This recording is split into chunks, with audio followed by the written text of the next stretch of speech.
All right, in today's podcast, we are going to be discussing how to design an online dating profile that actually attracts high-quality men in your 40s, 50s, 60s, and beyond. Because, Gary, if there's one thing that all women have in common, if they're over the age of 40, is that they'll say, online dating sucks. Right? I mean, they'll probably say it in more class. I was going to say, I don't have they say sucks, but yes. The sentiment, yes, is dead on. I just turned 40, so maybe I got to take that out of my vocabulary. But they just don't like it. I mean, it's a painful process. And the reality is, like, dating never used to be like this, right? Online dating, even online dating in itself used to never be like this. I mean, with the rise of scammers and just so many people on there looking for casual relationships, I think it's really disheartened a lot of women. So we're here to change that. Yeah, and I think, so they don't say that it sucks, but they definitely share that emotion of, it's never been like this. I don't know what I'm doing. How am I even supposed to date in this new world? I'm lost. Where am I going? What am I going to do? I think there's just a lot of online dating phobia or hesitancy. And it's super common. We see it in our clients all the time. And I think the most important thing for listeners to hear is, if you have some hesitancy about this, you're not alone, right? You've never been taught how to do this. No one has a course on this. And when you go to your family and friends for help, they're useless. Your married friends can't help you with this. They'll be like, oh, well, you should just meet a nice young fella down at the local bowling alley. And it's like, no, it's a whole new world, right? And that's what we're here for. We're here to kind of demystify a lot of this. And, this is a tough podcast to put together, because we do so much with our clients around this topic that we don't have 5 or 6 hours today to do this on the podcast. So I had to really kind of cut back. And so we're going to give you some of the greatest hits in many ways, and many of the do and don'ts that we share with our clients. Definitely. And I think one thing that's important to remember before we get into all of this is that if you're struggling with online dating and you're not getting the attention or the affection that you want from the right level of quality you want, it's not necessarily a reflection of you, the human being. It is a matter of marketing, right? Like, there are plenty of businesses out there who have an incredible product to offer, but they're really, really bad at marketing. And there's a lot of businesses out there that have a terrible product. I've experienced that. I'm sure everyone has. It's just, it doesn't work. It's terrible. It doesn't solve a problem, but they're so good at marketing. And so if you're struggling in this area of your life, it doesn't mean you, the product, may necessarily be off. It just might be that you're getting the marketing wrong. And so I want to kind of reconfigure your mind with this new mindset, because it kind of takes the emotional pain out of the process a little bit and just looks at it from a very objective standpoint. It's like, look, clearly I'm not getting in front of the right people, not getting the right leads coming in through the door. Definitely not getting any sales, because the leads I'm getting are terrible, and therefore I have no business, which is love. And if we can look at it from that framework, then suddenly, I don't know, we can have a little bit of fun with this. We're just marketing yourself, and I get it. Marketing yourself is one of the most challenging things to do, to be able to look at yourself, your strengths, and how you want to position yourself in the marketplace of love. But that is a requirement to being successful with online dating. Quick story. There was, just last week, brand new client. She's on my mastermind, Wednesday night mastermind. And she said, I have a question. And she said, how can I date without ever going online? I said, okay. I said, I can absolutely answer that. But before I do, can I ask you a question? She said, well, of course. I said, well, why are you avoiding online dating? She's like, oh, it's not that I'm avoiding it. It's that I've been doing it for 10 years and it just doesn't work. Right. And I was like, ooh, I love these ones, because it's how you were approaching it didn't work. And it's exactly to your point about the marketing. It's like, it wasn't, she was delightful, great sense of humor, big smile, everything you would ever want. But she's getting no traction on online dating. And it's this, I just know once we look at her profile, once we check out the pictures, once we check out a lot of her responses to things and maybe her approach, this is going to be an easy fix. And it's like she's been doing things wrong for 10 years and she had no idea about the things she was doing wrong. And so I think that's a very common thing that we see with clients is just this anti-online dating based on years of bad experiences. But it's like, of course, you're going to have bad experiences if you take the wrong approach. And so it's just a matter about having the right approach. And I think the right approach starts with the right philosophy. And something that we believe very strongly in at Love Strategies is online dating isn't dating. Like, you should not be doing any dating online. Online dating is mislabeled. It should be called online find and select. It's an online setup for a real life meetup, right? It's you use the online tool to find people, start to a little bit of a connection, not emotional connection, just kind of verifying, planning, setting up the in-person meetup, and you go from there. There's very little that should be done online because, as you know, you can't learn as much as you think from pictures and profiles. Can someone really know the real you just from your picture and profile? No. And yet you try to find out a lot about other people from their picture and profile. Now, all that said, we still want to make them good. And that's really what we're going to focus on in today's podcast. Definitely. It's just a lead gen tool. Well, back to the marketing, right? You're just trying to generate some leads for meetups in person. And a meetup is very simple. Like, it's just basically the equivalent of meeting a guy for 10, 15 minutes at a party. And then you can determine, do I like this guy or do I not? And reframing it in that way, rather than being like, oh my God, I'm going on a serious date with someone that I've never met before, that is the wrong framing, because then that's going to require you to have all these messages online before you meet the guy, try and get to know his inner workings, his inner child before you meet him.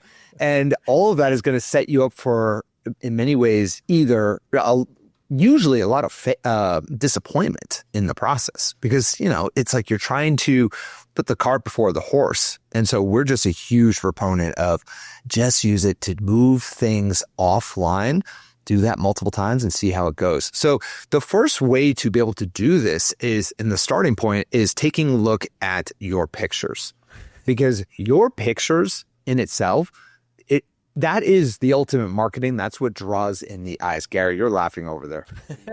Of course you're starting with pictures. So everybody, let me tell you a little something about Adam. Maybe about Adam's inner child, if you will.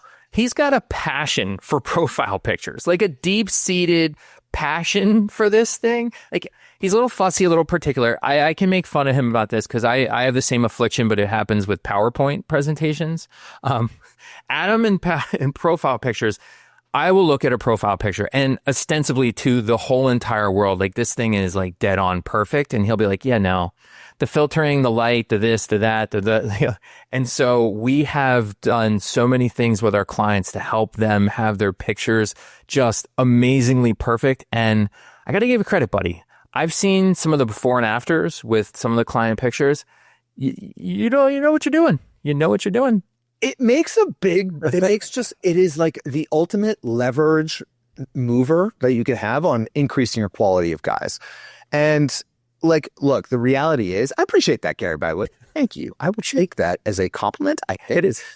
I am extremely perfectionist. We have an in-house photo editor for our highest tier clients who will edit their profile photos and only select the ones that we think make sense. So they'll upload like 20, 30 photos or whatever, and we will make them shine. But the key is we want them to be realistically flattering. That is the big philosophy when it comes to our editing process and what we choose. Now, if you're not obviously working with us, no problem. Choose realistically flattering photos, and that's big. But how do we do it? High quality photo only, nothing pixelated, grainy, out of focus. If you're posting an out of focus photo, then I don't know, go back to the 1990s, because that's where you need to be. See, there it is. There's the pickiness. There it is. Yeah. A little judgy, maybe even a little judgy. I mean, people, we have iPhone, whatever it is at this point, 16, I think. You can get, or even the Google phones are incredible, or whatever they are. The Samsung, whatever. You can figure this out. Get really, really great photos, ideally on portrait mode.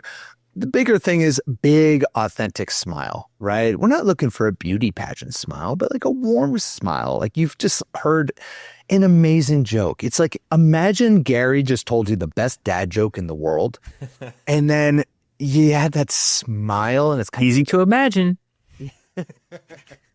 sure Gary's got one of those, but it's just a little bit authentic. And then look, the another piece that I just want to throw out there that I think a lot of our clients will get wrong at first, like in the first couple of weeks of working with us, is they'll do one big photo shoot and they'll just have the same wardrobe in every picture. It's like so clearly a photo shoot. And I understand that. And we work with them to ensure and coach them and find it's not just about a big photo shoot. You know, we want to have different angles, variety of dresses, like a few glamorous, a couple dressed down, but not too much. Good news is you can do all this in about 30 minutes, or of course, go into your bank of photos and find some great photos. But those are some of the big ones that I think of. Gary, what else do you think? What am I missing? Yeah, I think some of the other ones, so the coaches are always, seeing photos, coaching on photos, and giving feedback. I think two of the big ones that people like to incorporate that we suggest is not a great idea are group shots. Right? You don't want to make the guy guess who's who, like which one is she in there. And then, or people are like, oh, I'll solve that problem by blurring out all the other faces. Then it looks like a hostage situation where it's not really, it's like these people stole you and you're the only one that's able to be identified. It just looks weird. Also, the one with those is like sometimes it's a photo with a client and a guy who's like holding his hand on her hip. And then it's like blurred out in the face. And the first thing I think is like, is that her ex-husband? And it never is. It's always like her brother or something like that. But that's what the guys are thinking. Like 100%. 100%. I just went through, so we just got back from our live event and went through with one of the clients, her profile pictures like live, and she's showing me on her phone. She has like 4 pictures with other guys in the photos. I'm like, who are all these men? She's like, oh, that's my brother. That's my longtime best friend. This is my coworker. And I said, look, you can't do this because I'm thinking exactly what Adam just said, which is like, this is an ex-husband. Wow, another ex-husband. There's a lot of these exes, and it's just not the vibe, so to speak, that you want to give. So why are you making out with that guy? Correct. Picture. Like, that's so weird. The last thing you want some guy thinking about when he's looking at your profile is you with other men. You want to let him have the illusion that you have never seen, talked to, hugged another man in your entire life. Yeah. That's what you want. No sunglasses. That's another big one. Make sure he can see your whole face. Because another thing is like you see sunglasses, it looks kind of cool, but it also gives a little bit of like, what are you hiding there? Right? Same thing with big floppy hats. Super fashionable. But, I've seen clients with big floppy hat plus sunglasses, and it looks like you're in a witness protection program. It's just not, again, not the way to go. One other thing is super important, and women complain about this with men all the time, yet simultaneously do it themselves, which is no super old pictures. One of the things we don't get preachy about a lot of things, but one of the things we do preach about is the need for authenticity. You can't post pictures from 10 years ago and then show up and have it not really be like you. Like, that's just not fair. Like, truth in advertising, right? Authenticity matters, no surprises. On that, I once had a client, this is like 5 years ago, but when I started working with her, she was like, Adam, my biggest problem is I just can't get a second date. She's like, what do I say on that date? How do I show up? And we started coaching on all these things. And, I've been doing this for so long that I'm like, it still wasn't sticking. It just wasn't hitting. And then I remember, I'm like, this is your online dating profile. We hadn't got to that point because I really wanted to solve for this one issue. And oh my God, Gary, the photos were literally like 25 years old. So like, imagine the guy, he's seen this profile photo, then going on a date. And it's like a lie at that point. And that guy could have been interested in her for her current age group. We don't know whether he would or would not have, but it really was like false advertising in many ways. And the thing is, we updated her profile, and suddenly she was getting legitimately the same quality guys, but then they would go on a date with her and be pleasantly surprised and excited. Because guess what? She is the person that's in her profile picture. And he's like, okay, thank God. All right. Because a lot of people out there will do this. And Right. that was it. I'm like, I keep saying to myself, I'm like, I feel like I'm paid way too much for these like very basic changes, but it really did change her life, you know? Because fundamentally, and this sounds so obvious too, is like the person who is your person, whoever that is, will love you for exactly what you look like right now. Right now, not 10 years ago, not 20 years ago. They're going to love you for your appearance now and for your whole personality now, for the whole thing right now. So you might as well show them you right now. I think the other really good suggestion that we give on a regular basis is have your pictures not just be pictures of you, but try to also have them show your personality. Have them give some context about you. Have them show something about who you are. Like, saw a client recently. She had some kind of crazy animal, and I'm trying to remember what, like a big lizard. Like she's holding a big lizard with this big smile on her face, and it's just knowing her. It's exactly who she is. Like she's got a great personality, up for anything, just lively, youthful, all that stuff. And she's like holding this thing, and it's just like with this big smile. It's like, yes. Had another client who travels all around the world. She had a couple pictures with her, like on a boat on a river in some exotic looking location. And it's a great picture of her, first and foremost. It's the most important thing. But like some of that context stuff helps too, because you now learn a little bit more about her. And it gives the guys a little bit something more to ask about. Oh, I saw that picture of you. Where was that? And it just gets the conversation going. Yeah. But I've had clients, I don't know if you've experienced this, but some clients push back on this because they're like, well, I'm not dressed up. I don't have makeup on. I'm not like dressed to the nines. I'm like, good, right, good. Right. This is where like the idea that there's two types of attraction. There's physical attraction. There's emotional attraction. What we're trying to do with these personality photos is trigger what we call emotional attraction, where he actually feels something for you. He experiences your world and your life. And I remember I've had many clients like be doing something like on a river, like on a kayak, and they might be in a bathing suit. And it, like to them, they're like, oh my God, I'm in my 60s. Like I can't post a picture of that. And by the way, it was a very, very conservative bathing suit, and she looked fantastic, like amazing. And I'm like, post it. This shows a side of you. You already have the really, really fancy photo. So we already have that, check. Now let's give the side where he can send you a message about your river rafting or whatever it is that you're doing and be able to send you a message. Like those are the ones that actually 10x your profile much more than the perfectly beautiful, well made up, hair down, crazy dress photos. It really does. Because you know what nobody wants when they show up for their first in life date? They don't want to feel like they were tricked.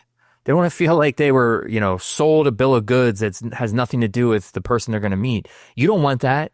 You've shown up for dates with guys with their 10-year ago photo, and now they're 50 pounds and 50 years older. Like you don't want that, right? And so all of these kinds of photos show, wow, this is a real person. Like they're being authentic. They're being real. And this is what people want in this online modern dating world more than anything is real life authenticity.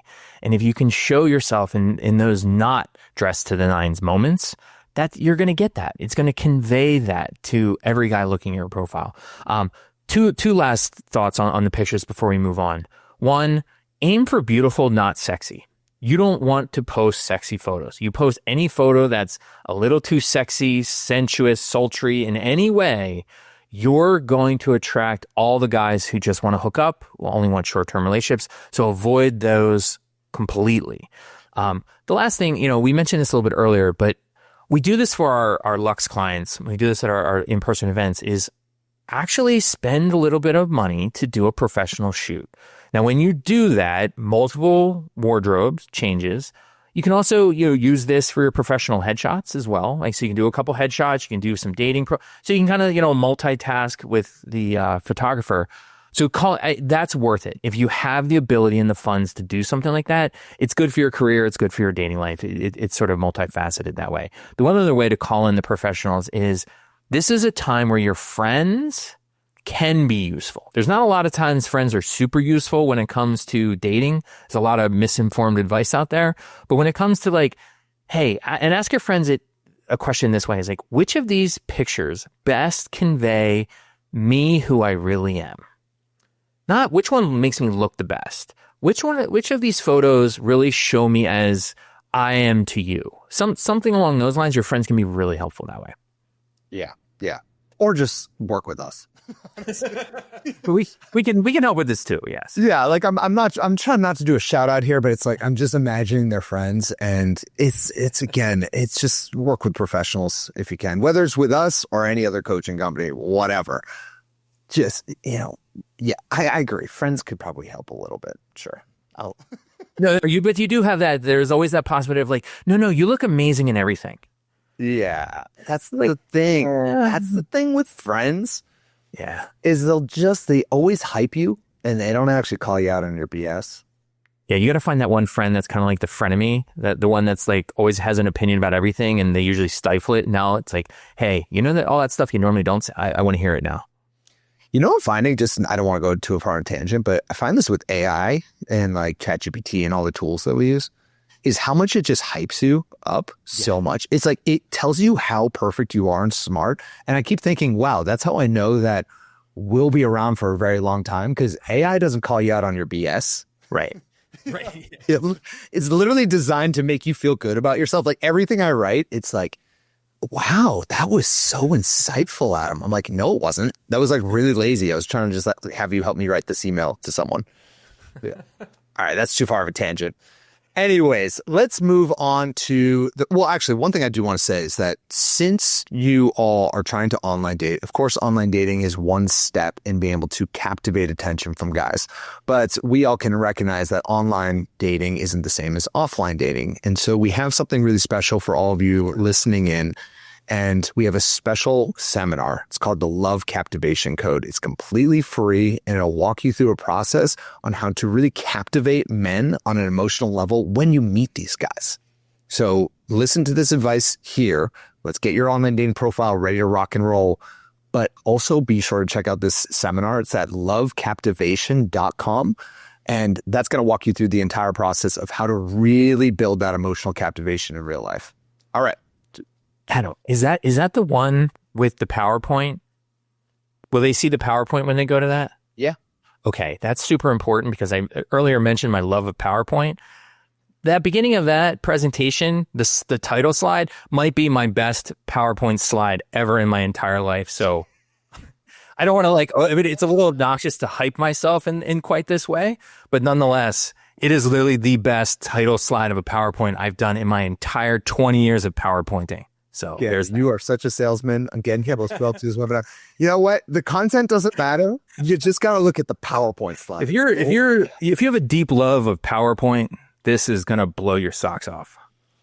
Gary, should I bring up the mishap at our event recently? No, I'm not going to do that. Oh, now I've spoken about it. You're going to have to. Gary has a little hidden issue anytime, it's not an issue. It's actually great. But if I give him it's a superpower. What's that? Superpower.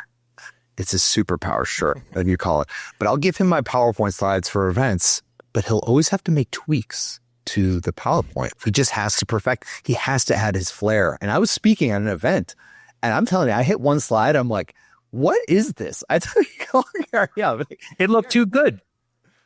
It did look better, but I completely threw me off. I'm like, what is this? I mean, this is the wrong presentation. He completely rewrote my PowerPoint. Anyways, we are digressing. Please walk us through the profile. Oh man, we're in a funny mood. So the profile is actually the most important part. We put the picture first because, let's be honest, that's what the guys are going to look at first. But the profile, super important, because the guys that you are hoping to attract for long-term lasting love, they're going to care about the profile. Now, here is this somewhat counterintuitive piece of the profile, and we talk about this first with clients all the time. You are not trying to attract everyone. You are not trying to attract as many guys as possible. There's always a little bit of an awkwardness when someone will come on a mastermind and say, I've got great news. We talk about wins. We talk about what's going well. And like, I just put up my profile, and in the first hour, I had 100 messages. And it's like, isn't that great? I'm like, well, it's a little too many. Like you're not being discerning enough, and you're going to create a monstrous task trying to wade through all these messages, because in those 100 messages, there's probably 10 that are actually the ones that you want, and there's going to be a whole lot of noise. And so this sounds weird to say, but you want to scare some guys off. You want to scare off the guys who won't be compatible with you, the ones that you know flat out you're not going to get along with. The ones that want something different than you, right? We just talked earlier about not having, too revealing photos or sexy photos. Like that's going to bring in the wrong kind of guy. So we don't want to attract more. We want to attract the right guys. And so when guys are able to look at your profile, read what you're looking for and be like, yeah, I don't want to deal with that. That's great. They're nexting themselves. It's saving you time. It's making it all more efficient for you. Amen. Amen. And really, in many ways, one way to do that is by avoiding the generic profiles that kind of apply to everyone. If I see another online dating profile that says, I like to travel, Gary, I think I'm going to quit. You're the one? Oh my gosh, nobody likes to travel. No one. I Googled this. I was watching Love is Blind with my wife, which I honestly can't stand that show. But such a funny moment where one of the guys was asking the woman, he's like, do you like to travel? She's like, oh my God, I love to travel. He's like, oh my God, me too. So I Googled what percentage of people say they like to travel. It's like legitimately 97%. I was going to say. It is like nothing is 97% in the world statistically. And it is, if anyone says I don't like to travel, like that is an anomaly. Right. It's the other one I like is I'm a bit of a foodie. You don't say. You love food? Wow. That's exciting. I love oxygen. Right. Oxygen is so good. Yeah. Right. So I always joke with the foodie one. It's like, if I was doing an online profile, there's no way I would say I was a foodie, but I would definitely put on there like, I love Taco Bell, because that's going to split the room. People are going to be like, that's ridiculous. I'm like, no. This is core identity principle for me. Taco Bell all the way. you and my wife would get along great, man. She loves Taco Bell. I find it so gross. I can't even tell you. You're just wrong about this. That's okay. Yeah. So look, all of us love to travel and that's fine, but maybe we can reposition it with just better marketing. Like I love good adventure, even more so when it involves a plane ride, passport to a destination where they speak French, right? It's more specific. It's more emotionally in tuned. Or like, so I was saying like, I love the beach. Who doesn't love the beach? I mean, I'm sure there's some people in Alaska that like really don't like the beach, I'm guessing, just because they've never been to a nice beach. But maybe that's all I can think of. Nothing gets people in Alaska, but you could just say again, see this to the next level. Like you'd find me soaking up the sun and sand, reading poetry and listening to the Beatles. Like it paints a more vivid picture in someone's eyes. And again, it lands even harder. But I think even to take this further, one exercise we do with our clients, and we can't get into this into all this here because there's too much that goes into it, but is crafting what we call your unique identity. And really getting in tune with what truly makes you different than everyone else so that you're not falling into this trap. And we want this identity to, in some ways, be a little bit mysterious because it almost doesn't make sense in his mind. Like having conflicting parts of your identity out there, such as you're a lawyer who also loves to ride motorcycles. Okay. That was just the first thing that came to my mind. You don't have to ride motorcycles. You don't have to be a lawyer to do this. But notice those are two unique things that would not normally kind of fit with one another. We call them contradictory characteristics. Now look at me, I'm getting into it, Gary. But these are two things that just kind of conflict with one another. But by hearing that, you think to yourself, wow, this person's an onion. Like this is really, really strange. Just to avoid I guess I'm going to get into my ramble here, but I met a guy at a wedding this past weekend, and it was so funny because he was telling me about how he's really into jujitsu. He also really loves guns because he was like in the military, talking about all this. And then out of nowhere, he finds out what I do. He's like, oh, no way, dude. I wrote a cookbook. And the cookbook was like all the things I love to cook because I love my wife so much. And it was like, what? And it was a bestseller. And I'm like, dude, you are an enigma. Like what are you? I can't even figure you out. And if you can position yourself that way, maybe it doesn't involve guns or a jujitsu or a cookbook, but if it's something like that, it just lands in a way where a guy will see it and be like, I need to get to know this person. Well, because right. I mean, this is our goal is we're not online dating. We're online seeking and selecting so that we can meet people in person. What's going to make a guy not want to meet you in person? Feeling like looking at your profile, he knows how that meetup is going to go. And so this is why you want to lean into what we've called in previous podcasts, your quirkiness advantage. Like you have some weird, interesting, idiosyncratic qualities. Embrace them. Like just lean into that stuff because that's the stuff that makes you different. You don't want a guy to read a profile that says, I like to travel. I like the beach. I'm a bit of a foodie who does yoga and enjoys Starbucks. Yeah. We're like, oh, really? Like everybody else? Like that, it's just not super helpful. And so, we've had clients who were CIA agents, but also a model. Super successful with dating. School teachers who are very into their faith, run 5Ks, but are also like super sassy and sarcastic. Like what a combination. You just wouldn't think that those things go together. We had another one who just joined recently who writes poetry and then for fun goes to the shooting range. Like, wow, I'm reading that profile. I'm not skipping that. Like, tell me more. Cool is that? All right. So, okay, sorry, Gary. So the other thing I would say is like sometimes it gets awkward to promote yourself and say, look at all these cool things I am. One of the subtle ways to share other things about yourself is online. You say, my friends would say that I'm blank. Because now you get to say, like, look at this, I have friends. Like I have friends. It's what we call in a nerdy world, like social proof. I don't have to talk about how great I am. My friends would say I'm kind. I'm a little this, I'm a little that. Fantastic. The last piece for your profile. This one's highly research based, so I'm going to handle this one if you don't mind, Adam. You want to have a little less me and a little bit more we in your profile. And what I mean by that is everyone in their profile says, I'm this, I'm that. This is how awesome I am. This is my characteristics. This is this. Okay, great. And then we leave it up to the people reading the profile to kind of figure out how are we as a person? How are we to get along with? Now, research, which has recently just been published in the last year, looked at profiles on Match and Coffee Meets Bagel, like two popular online dating profiles. What people don't really put in their profile is how they can be a good partner to somebody else.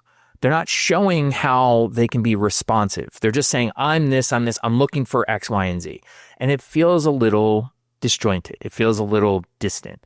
And so when people had their profiles and they made it clear that they wanted to listen to their partner, get to know their partner, support their partner, all of a sudden their profiles were a lot more attractive. And why is that? Because we want partners who do all of those things, right? And so here are two examples of how you can put something like this in your profile to make it a little bit more concrete. So one example is, I genuinely enjoy learning what makes someone tick, what excites you, what you care about, and how you see the world. You don't see a lot of that in profiles. Another one is, I want to build something real with someone who also values being known and seen because I'm ready to give that too. Now, all of this is effective because your long-term relationship is going to be about the dynamics and the interplay between you and your partner. Feeling like you've been seen, heard, understood, that the other person cares, they're a good listener who's going to support you. That's the stuff of long-term relationships. We don't often get to a lot of that in dating, and that's a huge mistake. We certainly don't often get to it in online dating, and that's an even bigger mistake because too many people spend too much time online and not in person. And so we want to get in person because those dynamics really matter, and that's the best way to see them. Amen. So we just threw a lot at you. And if you're sitting there and you're like, man, there's a lot that goes into this, I could really use a lot of help. You know what? Let's just skip the line of everything. We would love to speak with you. What we have available for those who are listening to the podcast is what we call a free love strategy session where you have to apply for it. But if you are approved for this session, what happens is you can book a time on one of our calendars, on one of my teammates' calendars, and they will walk you through this process of really understanding what it is that you want, where it is that you want to go, and we can see whether or not our process, our program can help you get there. So there's nothing to lose here. I would check that out. We only have a limited number of slots because we do have a lot of people booking these sessions. But since you're listening to the pod, jump ahead, head on over to loveapply.com. Go check that out, or you can click the link in the description, and we will walk with you every step of the way to building the most magnetic, the most perfect profile in the world. Gary, that was so much fun. I appreciate you, man. And I hope you guys got a lot out of this session. All right. Talk to y'all soon. Bye bye. Thanks, Adam.